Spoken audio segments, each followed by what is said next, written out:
Hello, everyone. It is Will, aka MLS Moves. Please make sure you like this video down below and subscribe to the channel if you are new. We got some interesting news today from journalist Paul Tenorio. He reported that MLS is considering moving to a fall spring calendar potentially as soon as 2026. It's still being discussed and studied at multiple levels. And he wrote an article talking about all the negotiations and what's taking place about trying to make this happen and when it would happen. Now, if you've been following this channel, I've been advocating for this to happen for years now because I think this is what's going to help the league push forward. And I honestly didn't know if this would ever happen. It kind of seemed like a pipe dream at a certain point, but I think that this is a realistic possibility. And what Paul has reported, it seems like it's going to happen.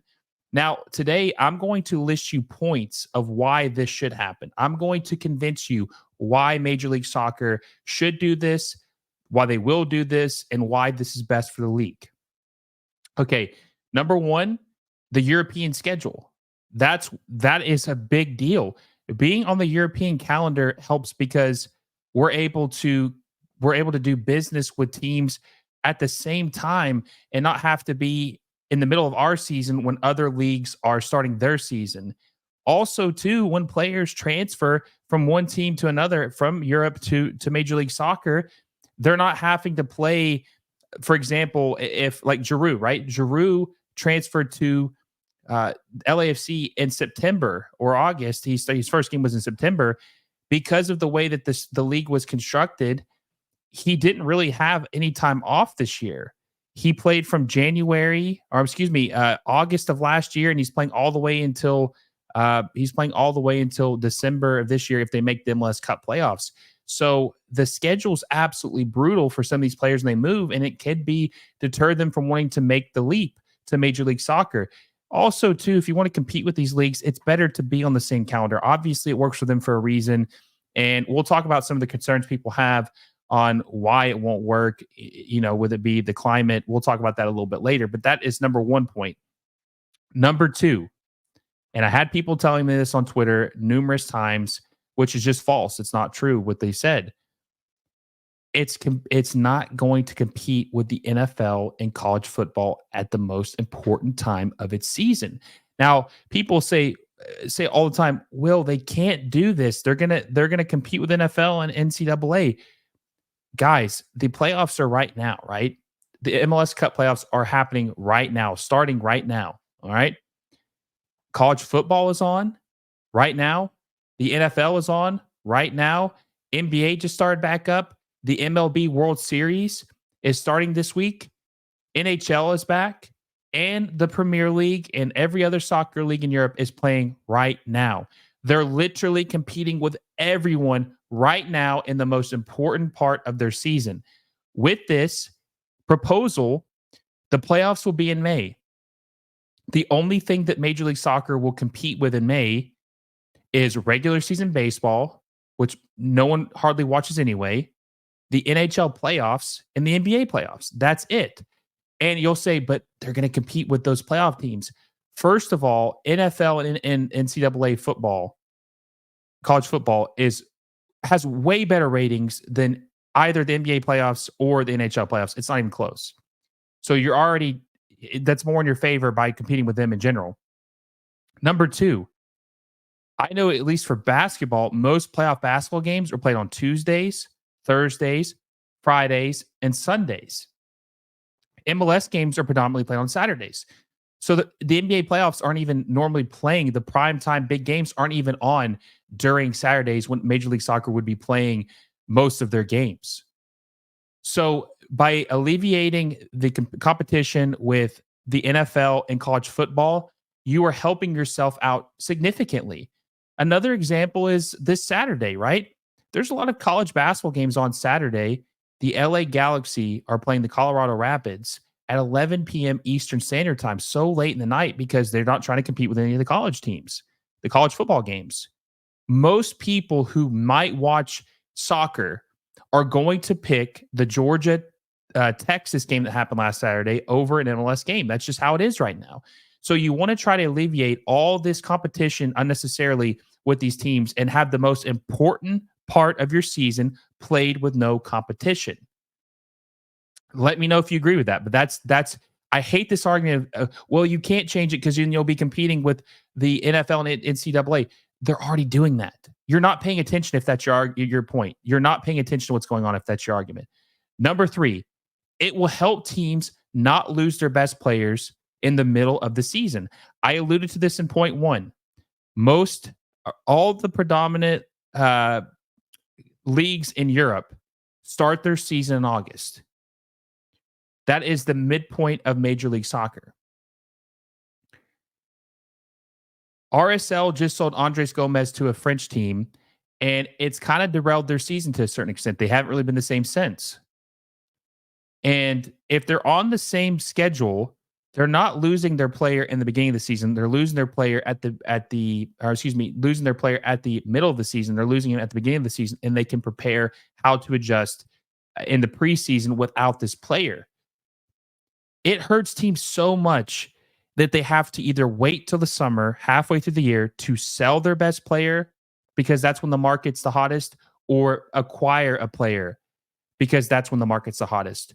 A lot of teams don't make moves until the summertime, and they call it the second window bump. Like the Seattle Sounders, obviously in 2016, are famous for signing Nico Ladero late in the season and going on the run and winning an MLS Cup. But it's just difficult for teams to have to wait to the summer to really do some business to make their team competitive. Now, I'll give you that more recently, we've seen more Major League Soccer teams sign good players in the wintertime, but still, the summer is by far the busiest, most business that the league does, and globally, the other leagues do. It's better to be in sync with their transfer window, so that way that we can be in the preseason when they are, sell players, buy players, and they can be integrated the correct way. And obviously, the winter window can be the outlier where you can add a couple pieces if you need to, where it's kind of a slower time period anyways. So I think that cannot go unaccounted for, and that is a big deal to change. Number 4, international breaks. International breaks has killed MLS for a long time. Throughout all the years, they've had to take breaks during the World Cup, during the Euros, during Copa America. It's absolutely hurt teams in the middle of the season. If you go to the schedule, all these tournaments that are scheduled for the summertime are no longer an issue. That's your off season, like every other major league. During Copa America and Euros 2024, MLS teams were playing during these major tournaments, and nobody cared. Nobody was watching. Let's be honest. Nobody was watching. Messi and Suarez missed 8 games because of Copa America. 8 games. They missed 1/4 of the season because of Copa America. That wouldn't be an issue anymore. I don't think that you can overestimate and how big of a deal that would be just not to have your best players miss 1/4 of your season because of the tournament. And I'm tired of seeing them have to cram a schedule because of a tournament, whether it's Leagues Cup, which is another thing. We had the Leagues Cup right after Copa America and the Euros. So MLS didn't have their best players for a regular season game for damn near 3 months. That's unacceptable. That's unacceptable. Moving to point number 5. No more long breaks for teams who don't qualify for the playoffs. Now, I don't know if you guys know this, but Inter Miami last year is an example. When they didn't qualify for the playoffs, Messi and Inter Miami didn't play a competitive regular season match for 4 months. Their last game was mid-October, and they didn't play a regular season game until middle of February. Actually, I think it was actually close to late February, so almost 4.5 months. They did not play a regular season MLS game for 4.5 months. 4.5 months. That's unacceptable. So a bad team in Major League Soccer is hurt, and only they go with a break, an offseason of 4.5 months. Now in the Premier League, even if you're a bad team, right? Let's just say you're not even relegated. Let's say that you're like the 17th or the 16th place team in the Premier League. You're playing games 9 months of the year, maybe even 10 months. Your offseason is only 2 months.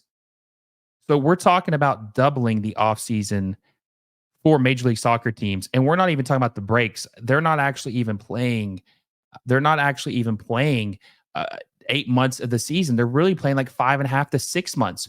So essentially, MLS teams who don't make the playoffs are only playing 6 months of soccer at the club level. 6 months. That is unacceptable if you're wanting to be a top league in the world. I don't care what anyone says. You cannot justify or tell me that playing 6 months during the year is good for the league. It's not. It's bad for the quality. It makes players rusty. It makes their form questionable. Messi can't play, Suarez can't play 6 months of the year if they were still contributing to the national team, which Messi still is. He can't just play 6 months of club football. He's got to play 9 months, 10 months to stay sharp. That's what he did his whole career. That is very detrimental to the league, in my opinion. And it has to change. You cannot be a serious soccer league and only play 6 months competitive football. Now, if you do make the playoffs, you're playing like more 7.5 months. That's still not that good. The competitive teams in Europe are playing like not 10 and a half months. So that's got to change. Number 6, it makes MLS a serious league. It shows that Major League Soccer has had a deficiency with their scheduling. It shows that Major League Soccer wants to be competitive on the global stage and compete with other teams and be in sync with these other clubs and leagues with their transfer window, with their scheduling, with their international breaks. It validates and legitimizes Major League Soccer. Now, as you know, I love Major League Soccer. I've been a big fan of it. I've promoted it. I've talked positively about it. I criticize it when it's justified. But this is something that will help the league gain legitimacy, in my opinion. It needs to be in the same transfer window. It needs to be in the same scheduling breaks, everything, players playing 9 to 10 months. That has to change. It has to. It's a non-starter. Now, I want to talk about some of the concerns you're going to have because you're going to bring these up, and I'm going to answer these. I already addressed the competing with other leagues thing, so go back, fast forward, or rewind the video if you need to hear that again of why they're already competing with these other leagues. Okay? But some of you are going to say, but Will, we can't do this. We can't do it, man. The weather is a concern. We can't do it. Glad you said that. Let's talk about the weather. So they're going to say that the northern teams, Toronto, Montreal, Minnesota United, Vancouver, they can't do this because the weather's too cold. Okay. In this proposal, there will be a winter break, which I've been advocating for since I've been saying this the last couple of years. You can watch my videos before, and I've said this. They're saying that they want to do a winter break from mid-December all the way through January. Okay, so that would mean they're playing in February. They're going to start their season back up in February. Which, hey guys, guess what? They already start their season in February. Did you know that? They already start their season in February. So nothing new. The playoffs end in December. So right when the playoffs would be ending is when they're starting their break. So any concern about the weather, this would alleviate that. And they would be literally taking a break of when they already take a break. They might start a week or two earlier in February, but they could play those first 2 games on the road. It's not a big deal. Hell, Toronto FC did some stadium renovations back in 2017 or 2016. They played like their first 7 or 8 games on the road one season. So don't tell me that a team can't play their first 2 games on the road. And let's just say, for example, that the weather is bad, okay, or that it's cold. The NFL plays their regular season games in the cold. What's the difference? Those games are longer. Why can't Major League Soccer, why can't they play 1 game in cold weather? Is it the attendance going to be that bad? The NFL games are packed. They can't play 1 game in the cold. And you can even do the road schedule, like I said, to alleviate that, if that's your concern. The first 2 weeks play in the South. There's plenty of teams now. That's not an issue anymore. There's going to be 30 teams in the league now. Okay? So the weather thing puzzles me. That's not an issue anymore. And number 2, would you rather have your most important part of the season played in the freezing cold of December, or would you rather be played in May, where it's the spring is here, about to be summer, warm weather? Wouldn't you rather play in the spring? Wouldn't that be more enjoyable to go to your playoff games in the spring rather than November, late fall, early winter? I think that would be better. I think that would be better for the fan experience too. And on top of that, I think you can make the argument it's more dangerous to play a game in Texas in the summer than it is to play a game in December in Minnesota. I think it's way more dangerous with the heat in Texas.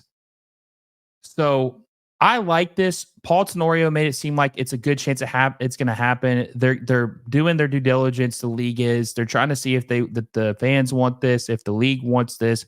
I hope it happens. The Japanese league is doing this. Their climate is actually worse, it's similar to a little bit worse than what the United States climate is.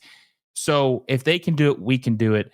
I think this needs to happen. I want to know what you guys think. Have I convinced you that Major League Soccer needs to switch to the Euro calendar? Let me know in the comment section down below. Let me know what your concerns are. Tell me what I'm wrong at if I am.